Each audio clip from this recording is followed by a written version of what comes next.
ಅದು ಬಾಬಾ ಒಂದು ದಿವಸ ಭಜನೆಗೆ ಬಂದಿದ್ದಾರೆ, ಹಿಂಗೆ ಕೂತಿದ್ದಾರೆ, ಭಜನೆ ಎಲ್ಲ ಸ್ಟಾರ್ಟ್ ಆಗಿತ್ತು. ಹಿಂದೆಗಡೆ ದತ್ತನ ಫೋಟೋ ಐತೆ ನೋಡಿ, ಅದು ಬಾಬಾ ಇದ್ದಾಗ ಇದ್ದಿದ್ದೇ ಫೋಟೋಗಳು. ಫ್ರೇಮ್ ಮಾತ್ರ ಈಗ ಹಳೇದಾಗಿತ್ತು ಅಂತ ಚೇಂಜ್ ಮಾಡಿಟ್ಟಿದ್ದಾರೆ, ಫ್ರೇಮ್ ಹಾಕ್ಸಿ. ಅದೇ ಫೋಟೋ ಆ ದತ್ತನ ಪಾದ ಹತ್ರ ಹಿಂಗೆ ಬಾಬಾ ಹಿಂಗೆ ಟರ್ನ್ ಮಾಡಿಬಿಟ್ಟು ಹಿಂಗೆ ಕೈ ಹಿಂಗೆ ಬರೀ ಕೈ ಹಿಂಗೆ ಇಟ್ಕೊಂಡು ಹಿಂಗೆ ಆ ಪಾದ ಹಿಂಗೆ ಅಂದ್ಬಿಟ್ಟು ಹಿಂಗೆ ಅಂದ ತಕ್ಷಣ ಭಸ್ಮ ಪಾದದಿಂದ ಹಿಂಗೆ ಫೋಟೋ ಪಾದದಿಂದ ಹಿಂಗೆ ಸುರಿಯೋಕ್ಕೆ ಸ್ಟಾರ್ಟ್ ಆಯಿತು. ಒಂದು ದಿವಸ ಬಾಂಬೆಯಿಂದ ಸೇವೆ ಮಾಡ್ಕೊಂಡಿದ್ದೆ. ಬೆಳಿಗ್ಗೆ 6:30 ಇರಬೇಕು. ಆಗ ಟ್ರಂಕ್ ಕಾಲ್, ಅವಾಗೆಲ್ಲ ಮೊಬೈಲ್ ಏನಿರಲಿಲ್ಲ, ಟ್ರಂಕ್ ಕಾಲ್ ಬುಕ್ ಮಾಡಬೇಕಾಯ್ತು. ಆಗ STC ಯಾವುದು ಫೋನ್ ಇದೇ ಇರಲಿಲ್ಲ. STD ಟ್ರಂಕ್ ಕಾಲ್ ಬುಕ್ ಮಾಡಬೇಕಾಯ್ತು. ಟ್ರಂಕ್ ಕಾಲಿಂದ ಇದಾಗಬೇಕಾಯ್ತು. ಆವಾಗ ಟ್ರಂಕ್ ಕಾಲ್ ಬುಕ್ ಮಾಡಿದರು. ಬಾಂಬೆಯಲ್ಲಿ ಒಬ್ಬ ಭಕ್ತರು, ಅದು ಬಂತು. ಬಾಬಾ ನೋಡಿ ಅವರು ಅದೃಷ್ಟ ಬಂತು. ನಾನು ಎತ್ಕೊಂಡೆ. ಯಾರು ಅಂತಂದೆ, ನಾನು ಬಾಂಬೆಯಿಂದ ಮಾತಾಡ್ತಾಯಿದ್ದೀನಿ, ಈ ಥರ ನನ್ನ ಹೆಸರು ಇದು, ಬಾಬಾ ಇದ್ದಾರೆ, ಮಲಗಿದ್ದಾರೆ,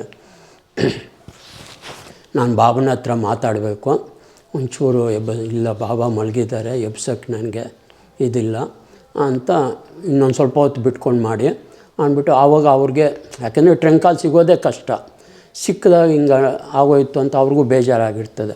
ಇನ್ನೇನು ಇಡಬೇಕು, ಬಾಬಾ ಇದ್ಬಿಟ್ಟು ಏಯ್ ತಮ್ಮ ಇಲ್ಲಿ ಕೊಡು ಫೋನು, ನನ್ನ ತಮ್ಮ ಅನ್ನೋರು, ಒಂದ್ಸರಿ ಮಗ ಅನ್ನೋರು, ಹಿಂಗೆ ಇಲ್ಲಿ ಕೊಡು ತಮ್ಮ ಅಂತ ಈಸ್ಕೊಂಡು ಫೋನ್ ಇಟ್ಕೊಂಡು, ತಾಯಿ ಹೇಳು ತಾಯಿ, ಬಾಬಾ ಈ ಥರ ನನಗೆ ಲಕ್ವಾಗ್ಬಿಟ್ಟೈತೆ, ಫುಲ್ಲು ನನ್ನ ಜೀವನ ಇದಾಗೋಯ್ತು, ಫುಲ್ಲು ಇದಾಗ್ಬಿಟ್ಟೈತೆ, ಅದಕ್ಕೆ ನೀವೇ ನನ್ನ ಕಾಪಾಡಬೇಕು. ಹೌದಾ ತಾಯಿ? ಆಯಿತು ತಾಯಿ. ಈಗ ಹೆಂಗೈತೆ ತಾಯಿ? ಈಗ ಹೆಂಗೆ ಅಂತ ಒಂದು 10-11 ಸರಿ ಕೇಳೋ ಅಷ್ಟರಲ್ಲಿ ಬಾಬಾ ಮುತ್ತಿ ಹಿಂಗೆ ಫುಲ್ ಟರ್ನ್ ಆಗೋಯ್ತು. ಫುಲ್ ಟರ್ನ್ ಆಗೋಯ್ತು. ಆಕೆಗೆ ಫುಲ್ ವಾಸಿ ಆಗೋಯ್ತು. ಅದನ್ನು ಆಗ ತಾಯಿ ಈಗ ಹೆಂಗೆ ಬಾಬಾ ಎಲ್ಲ ವಾಸಿ ಆಗೋಯ್ತು ಬಾಬಾ, ನಿನ್ನ ಕರ್ಮ ನಾನು ತೊಗೊಂಡಿದ್ದೀನಿ ತಾಯಿ, ಆ ಕರ್ಮ ಅನ್ನೋದು ಯಾರನ್ನೂ ಬಿಟ್ಟ, ಎಂಥ ದೇವತೆಗಳಿಗೆ ಕರ್ಮ ಅನುಭವಿಸ್ಲೇಬೇಕು, ಮಾಡಿದ ಕರ್ಮ ಅದು. ಈಗ ಆ ಕರ್ಮ ನಾನು ತೊಗೊಂಡಿದ್ದೀನಿ, ನಾನು ಸ್ವಲ್ಪ ದಿವಸ ಕಳ್ಕೊತೀನಿ, ನಿನಗೆ ಅದು ಸಾಯೋವರೆಗೂ ಇದು ಇತ್ತು, ಒಳ್ಳೆಯದಾಗಲಿ ತಾಯಿ ಅಂದ್ಬಿಟ್ಟು ಬಾಬಾ ಇಡ್ತಾರೆ. ಆವಾಗ ಚನ್ನವೀರಪ್ಪ ಅವ್ರು ಬರ್ತಾರೆ ಟೀ ತೊಗೊಂಡು, ಬಾಬಾ ಏನು ಬಾಬಾ ರಾತ್ರಿ ಚೆನ್ನಾಗಿದ್ರಿ, ಹಿಂಗಾಗ್ಬಿಟ್ಟಿದ್ರ? ಇಲ್ಲಪ್ಪ ಈ ಥರ ಭಕ್ತರು ಅವ್ರದ್ದು ಕಾಯಿಲೆ ನಾನು ತೊಗೊಂಡಿದ್ದೀನಿ. ಬಾಬಾ ಬನ್ನಿ ಡಾಕ್ಟ್ರು ಯಾರು ಬೇಡಪ್ಪ, ಇಲ್ಲಿಗೆ ಕಳಿಸ್ತೀನಿ ಬಾಬಾ, ದೊಡ್ಡ ದೊಡ್ಡ ಡಾಕ್ಟ್ರು ನನ್ನ ಪರಿಚಯ ಇದ್ದಾರೆ, ಕಳಿಸ್ತೀನಿ, ಬೇಡಪ್ಪ ಯಾರೂ ಬೇಡ, ಹೀಗೆ ಒಂದು ಇದಾಗ್ತದೆ ನನಗೆ, ಅವ್ರ ಕರ್ಮ ತೊಗೊಂಡಿದ್ದೀನಿ, ಆ ಕರ್ಮ ಕಳೀತೀನಿ ನಾನು ಅಂತ. ಆವಾಗ ಆಯ್ತಪ್ಪ ಅಂದ್ಬಿಟ್ಟು ಇನ್ನೇನು ಬಾಬಾ ಹೇಳಿದ್ಮೇಲೆ ಮುಗೀತು. ಆವಾಗ ಭಕ್ತರು ಬಾಬಾ ಹೇಳಿದ್ಮೇಲೆ ಮುಗೀತು. ಆವಾಗ ಆಯಿತು ಬಾಬಾ ಅಂದು ಆಮೇಲೆ ಒಂದು ವಾರ ಅಲ್ಲೇ ಇದ್ದರು ಬೆಂಗಳೂರು. ಒಂದು ವಾರ ದಿನೇ ಮತ್ತೆ ಮಾಮೂಲು ಆಗ್ಬಿಟ್ರು. ಒಂದು ವಾರಕ್ಕೆಲ್ಲ ಅದೇ ಮತ್ತೆ ಮಾಮೂಲು. ಆವಾಗ ಬಾಬಾ ಭಕ್ತರೆಲ್ಲ ಆ ತಾಯಿಯಾಗಿದೆ ಸಾಯೋವರೆಗೂ ಅನುಭವಿಸ್ಬೇಕಾಯಿತು, ನೀವು ಒಂದು ವಾರದಲ್ಲಿ ಆ ಕರ್ಮ ಕಳ್ಬಿಟ್ರಲ್ಲ ಬಾಬಾ, ನಿಜವಾದ ಅಂದ್ಬಿಟ್ಟು ಅವರು ಇದು ಮಾಡಿಕೊಂಡು ಆಮೇಲೆ ತುಂಬ ಹಂಗಂಗೆ ಭಕ್ತರು ಜಾಸ್ತಿ ಆಗ್ತಾ ಬಂದರು. ಆವಾಗ ಬಾಬಾ ಈ ಥರ ಭಕ್ತರು ಜಾಸ್ತಿ ಆಗ್ತಾಯಿದ್ದಾರೆ, ಇದು ಇಲ್ಲಿ ಜಾಗ ಸಾಲಲ್ಲ, ಆಮೇಲೆ ಮನೆಗಳಲ್ಲೂ ಇದಾಗ್ತದೆ, ಅದಕ್ಕೆ ಏನು ಮಾಡೋದು, ಒಂದು ಆಶ್ರಮ ಅಂತ ಇದು ಮಾಡಿದ್ರು. ಆಯ್ತಪ್ಪ ನಾನು ಹೇಳ್ತೀನಿ, ಈಗ ಬೇಡ. ಆಮೇಲೆ ತುಂಬ ಕೆಲವು ಭಕ್ತರು ಬಂದರು, ಬಾಬಾ ನಂದು ಮೈಸೂರು ರೋಡಲ್ಲಿ ಇಂಥ ಜಮೀನು ಐತೆ ಕೊಡ್ತೀನಿ ಬಾ. ಯಾವುದು ಬೇಡಪ್ಪ, ನಾನು ಹೇಳ್ತೀನಿ, ಸಮಯ ಬರಲಿ ಹೇಳ್ತೀನಿ, ಈಗ ಬೇಡ ಅಂದ್ಬಿಟ್ಟು. ಆವಾಗ ನಮ್ಮ ದೊಡ್ಡಪ್ಪ ಅವ್ರನ್ನ ಕರೆದು ಶನಿವಾರ ಅಷ್ಟರಲ್ಲಿ ಇನಾಮದಾರ್ ಅವರು ಶನಿವಾರ ಬಿಟ್ಬಿಟ್ರು ಭಜನೆ, ಅವ್ರ ಮನೆಯಲ್ಲಿ ಸ್ಟಾಪ್ ಮಾಡಿಬಿಟ್ರು. ಸ್ಟಾಪ್ ಮಾಡಿದ ತಕ್ಷಣ ನಮ್ಮ ದೊಡ್ಡಪ್ಪ ಅವ್ರಿಗೆ ಶನಿವಾರ ನೀನು ಹಚ್ಚು ಅಂತ ನಮ್ಮ ದೊಡ್ಡಪ್ಪ ಅವ್ರಿಗೆ ಹೇಳಿದ್ರು. ಹಚ್ಚು ಅಂದಾಗ ಆಯ್ತಪ್ಪ ಭಾಗ್ಯ ಅಂದ್ಬಿಟ್ಟು ಮಂಚ ಎಲ್ಲ ಈಗ ಐತಲ್ಲ ಮಂಚ, ಹಾಸಿಗೆ ಬಾಬನಿಗೆ ಎಲ್ಲ ತಂದು ಅಲ್ಲಿ ಹಾಕಿದ್ರು. ಹಾಕಿದ ತಕ್ಷಣ ತುಂಬ ಭಕ್ತರು ಏನು ಮಾಡಿದ್ರು, ಬಾಬಾ ಅವ್ರ ಮನೆ ಚಿಕ್ಕದು, ನೀವು ನೀವು ಭಕ್ತಿಗೆ ಒಳಿತೀರ, ನೀವು ಅವ್ರ ಮನೆಗೆ ಹೋಗ್ತೀರ. ಬಟ್ ನಾವು ಅವ್ರ ಮನೇಲಿ ಹೆಂಗೆ ಕೂತ್ಕೊಳೋದು ಬಾಬಾ, ಚಿಕ್ಕ ಮನೆ, ಹಂಗೆ ಹಿಂಗೆ ನಮಗೆ ಆಗಲ್ಲ. ಅದಕ್ಕೆ ದಯವಿಟ್ಟು ಆ ಮನೆ ಬೇಡ ಬಾಬಾ, ಬೇರೆ ಎಲ್ಲನ ಮಾಡೋಣ. ಇಲ್ಲಿ ಆಯ್ತು ತಾಯಿ, ತುಂಬ ಜನ ಕೇಳ್ಕೊಂಡು ಆಯಿತು ತಾಯಿ ಅಂದ್ಬಿಟ್ಟು ನಮ್ಮ ದೊಡ್ಡಪ್ಪನ ಕರೆದು, ಈಗ ಬೇಡಪ್ಪ, ಯಾಕೆಂದರೆ ಅವ್ರು ನೋವು ಕೊಡೋದು ಬೇಡ, ನಾನು ಹಚ್ತೀನಿ, ನೀನು ಭಯಪಡಬೇಡ, ಇಷ್ಟರಲ್ಲೇ ಹಚ್ತೀನಿ ಅಂದ್ಬಿಟ್ಟು ಬಾಬಾ ಅಲ್ಲಿಂದ ಬಾಂಬೆಗೆ ಹೋಗ್ತಾರೆ. ಬಾಂಬೆಗೆ ಹೋಗ್ಬಿಟ್ಟು 15 ದಿವಸ ಬಿಟ್ಕೊಂಡು ನಮ್ಮ ದೊಡ್ಡಪ್ಪ ಅವ್ರಿಗೆ ಫೋನ್ ಮಾಡ್ತಾರೆ. ಅಪ್ಪ, ನಾನು ಬರ್ತಾಯಿದ್ದೀನಿ ಏರ್ಪೋರ್ಟಿಂದ ಗುರುಸಿದ್ದಪ್ಪನ, ಆವಾಗ ಗುರುಸಿದ್ದಪ್ಪ ಡ್ರೈವರ್ ಆಗಿರ್ತಾರೆ, ಗುರುಸಿದ್ದಪ್ಪನ ಅಲ್ಲಿಗೆ ಬರೋಕ್ಕೆ ಹೇಳಿದ್ದೀನಿ, ಕಾರಲ್ಲಿ ಡೈರೆಕ್ಟ್ ನಿಮ್ಮ ಮನೆಗೆ ಬಂದುಬಿಡ್ತೀನಿ, ಭಜನೆ ಹಚ್ಚು ಇವತ್ತು ಶನಿವಾರ ಅಂತ ಹೇಳ್ತಾರೆ. ಆಯ್ತಪ್ಪ ಅಂದ್ಬಿಟ್ಟು ಭಜನೆ ಅಲ್ಲಿ ಫೋಟೋ ಎಲ್ಲ ಇಟ್ಟು ಭಜನೆಗೆ ಇದು ಮಾಡ್ತಾರೆ. ಬಾಬಾ ಡೈರೆಕ್ಟ್ ಏರ್ಪೋರ್ಟಿಂದ ಮನೆಗೆ ಬಂದುಬಿಡ್ತಾರೆ. ಇಲ್ಲಿ ಪ್ಯಾಲೇಸ್ ಲಾಡ್ಜ್ ಹತ್ರ ಬಾಬಾ ಬರ್ತಾರೆ ಅಂದ್ಬಿಟ್ಟು ತುಂಬ ಜನ ಅಲ್ಲಿ ಕಾಯ್ತಾಯಿದ್ರು. ಆಗ ಇವರು ಮುನಿಯಪ್ಪರಾಜು ಹೋಗಿ ಹೋಗು, ಬಾಬಾ ಇಲ್ಲಿ ಬಂದುಬಿಟ್ಟಿದ್ದಾರೆ ಅಂದ್ಬಿಟ್ಟು. ಆವಾಗ ಮುನಿಯಪ್ಪರಾಜು ಇನ್ನು ಯಾರೋ ಹೋಗ್ತಾರೆ. ಹೋಗಿ, ನೀವು ಇಲ್ಲಿ ಕಾಯ್ತಾಯಿದ್ದೀರಾ, ಅಲ್ಲಿ ಭಜನೆ ಸ್ಟಾರ್ಟ್ ಆಗಿ ಬಾಬಾ ಬಂದು ಅಲ್ಲಿ ಸ್ಟಾರ್ಟ್ ಆಗಿಬಿಟ್ಟೈತೆ ಭಜನೆ. ಆಗ ಏನು ಮಾಡೋಕ್ಕಾಗಲ್ಲ, ಯಾಕೆಂದರೆ ಬಾಬಾ ಬಂದು ಕೂತ್ಕೊಂಡ್ಬಿಟ್ಟವ್ರೆ, ಸ್ಟಾರ್ಟ್ ಆಗ್ಬಿಟ್ಟಿದ್ದೆ ಭಜನೆ.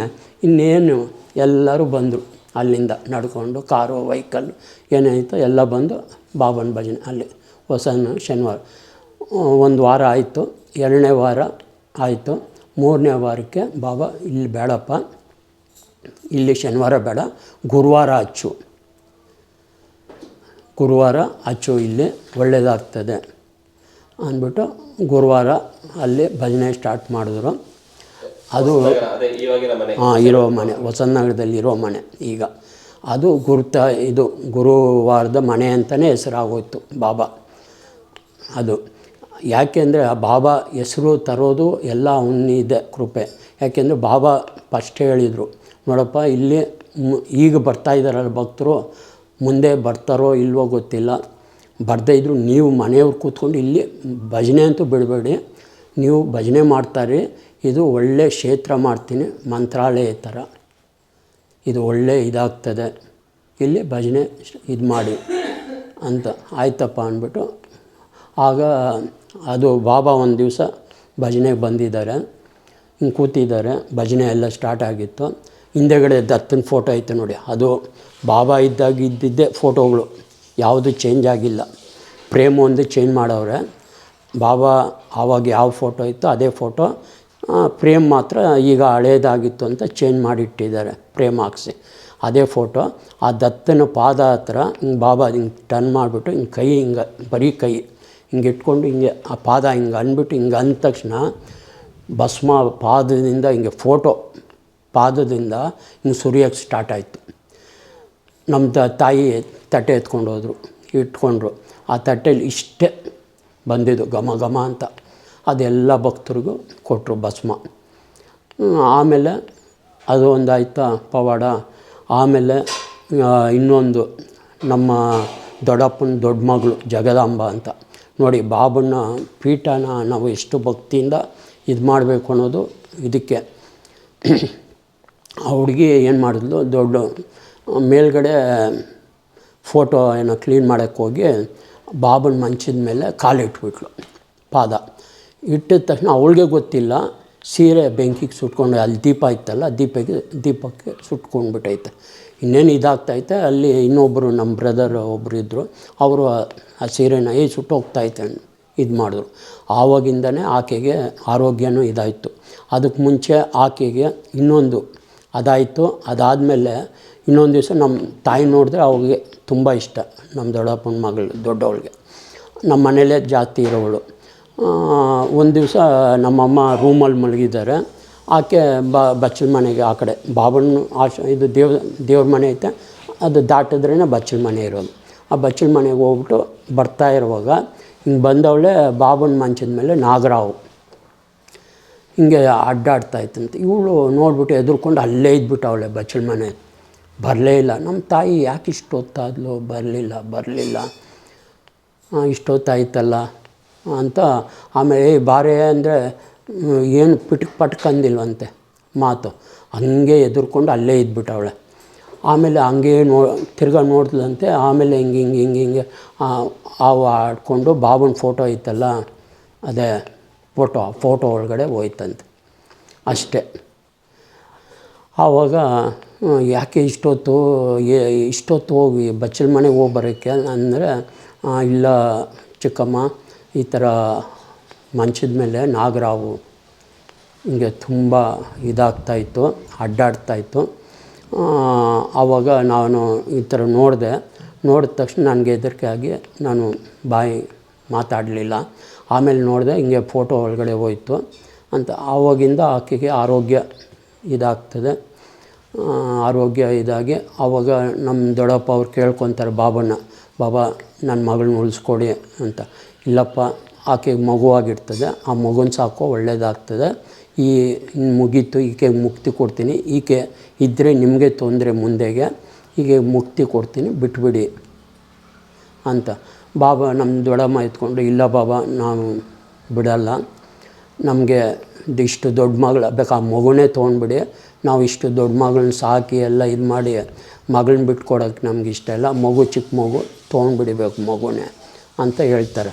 ಇಲ್ಲ ತಾಯಿ, ಈಕೆ ಇದ್ದರೆ ನಿಮಗೆ ತೊಂದರೆ, ಆಯಿತು, ನೀನು ಇಷ್ಟು ಬಲವಂತ ಮಾಡೋದ್ರಿಂದ ನೀನು ಯಾವಾಗ ಬಾಯಿಂದ ಬಾಬಾ ತಗೋ ಅಂತೀಯೋ ಆವಾಗಲೇ ತೊಗೊತೀನಿ, ಅಲ್ಲಿವರೆಗೂ ನಾನು ಉಳಿಸಿಡ್ತೀನಿ ಆಕೆನ ಅಂತ. ಆಯಿತು ಬಾಬಾ ಅಂತ. ಆವಾಗ ದಿನೇ ಆರೋಗ್ಯ ಹಾಸ್ಪಿಟ್ಲ್ ಕರ್ಕೊಂಡು ಆ ಡಾಕ್ಟ್ರು ನೋಡ್ತಾರೆ, ಬೋರಿಂಗ್ ಹಾಸ್ಪಿಟ್ಲು, ಅಲ್ಲಿ ಆಪ್ರೇಷನ್ ಮಾಡಿದ್ರೆ ಉಳಿತಾರೆ ಇಲ್ವೋ ಅಂತ ಗೊತ್ತಿಲ್ಲ ಅವ್ರಿಗೆ, ಡಾಕ್ಟ್ರಿಗೆ. ತುಂಬ ಅದು ಏನು ಅನ್ನೋದೇ ಅವ್ರಿಗೆ, ಏನು ಕಾಯಿಲೆ ಅನ್ನೋದೇ ಅವ್ರಿಗೆ ಗೊತ್ತಾಗಿಲ್ಲ. ಹೊಟ್ಟೆ ಉಬ್ಬರ ಆಗ್ಬಿಟ್ಟಿರ್ತದೆ, ಸಣ್ಣ ಆಗ್ಬಿಡ್ತಾಳೆ, ಒಂಥರ ಆ ನೋವಿಗೆ ತಡೆಯೋಕ್ಕಾಗದೆ ದಿನೇ ಇದಾಗ್ತಾ ಹೋಗ್ತಾಳೆ. ಆಮೇಲೆ ಅವಳು ನೋವು ಬೀಳೋದು ಒಂದು ದಿವಸ ಭಾನುವಾರನೇ, ಪೂಜೆಗೆ ಭಾನುವಾರ ನಮ್ಮ ದೊಡ್ಡಪ್ಪನ ಮನೇಲಿ ಭಜನೆ ಸ್ಟಾರ್ಟ್ ಮಾಡಿದರು. ಗುರುವಾರ ನಮ್ಮ ಮನೇಲಿ, ಭಾನುವಾರ ನಮ್ಮ ದೊಡ್ಡಪ್ಪನ ಮನೇಲಿ ಭಜನೆ ಸ್ಟಾರ್ಟ್ ಆಗಿತ್ತು. ಆವಾಗ ಭಾನುವಾರ ಬಾಬನ ಪೂಜೆಗೆ ಹೂವು ಎಲ್ಲ ತೊಗೊಂಬಂದು ಇನ್ನೇನು ಭಜನೆ ಸ್ಟಾರ್ಟ್ ಮಾಡೋಕ್ಕೆಲ್ಲ ಕ್ಲೀನ್ ಮಾಡಿ ಎಲ್ಲ ಇದು ಮಾಡ್ತಾಯಿರ್ತೀವಿ. ಆಗ ಇವಳಿಗೆ ತುಂಬ ಇದಾಗ್ಬಿಡ್ತದೆ.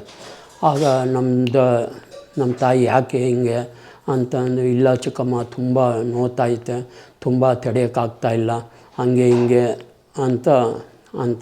ಆಮೇಲೆ ಚಿಕ್ಕಮ್ಮ ನನಗೆ ಇರೋ ಒಂದು ನಿಮಿಷ ಅಂತ, ಯಾಕೆಂದರೆ ನಮ್ಮ ಮನೆಯಲ್ಲಿ ಸತ್ತೋಗ್ಬಿಟ್ರೆ ಅವರು ಒಡವೆ ಎಲ್ಲ ಮಾರಿಬಿಡ್ತಾಯಿದ್ರು. ಹೆಣದ ಮೇಲಿರೋ ಒಡವೆ ಮನೇಲಿ ಇಟ್ಕೊತಾಯಿಲ್ಲ, ಮಾರ್ಬಿಡೋರು. ಅದು ಒಂದು ಇದಿತ್ತು.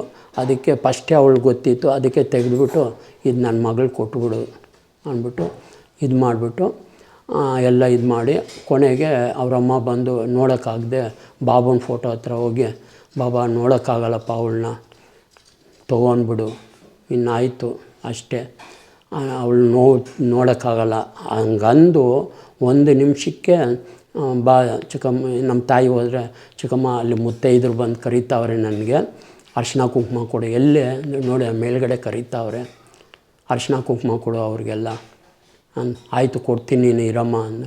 ಇಲ್ಲ ನೀರು ಹಾಕು ಅಂತ ಎಲ್ಲರ ಕೈಲೂ ನೀರು ಹಾಕ್ಸ್ಕೊಂಡು ಪ್ರಾಣ ಬಿಡ್ತಾರೆ. ನೋಡಿ, ಬಾಬಾ ಹೇಳಿದ ಮಾತು ಅಲ್ಲೊಂದು ಇದಾಯ್ತಾ, ಬಾಬಾ ಉಳಿಸ್ತೀನಿ ನಾನು, ನೀನು ಯಾವಾಗ ತೊಗೊಳ್ತೆ ಆವಾಗ ತೊಗೊತೀನಿ, ಅಲ್ಲಿವರೆಗೂ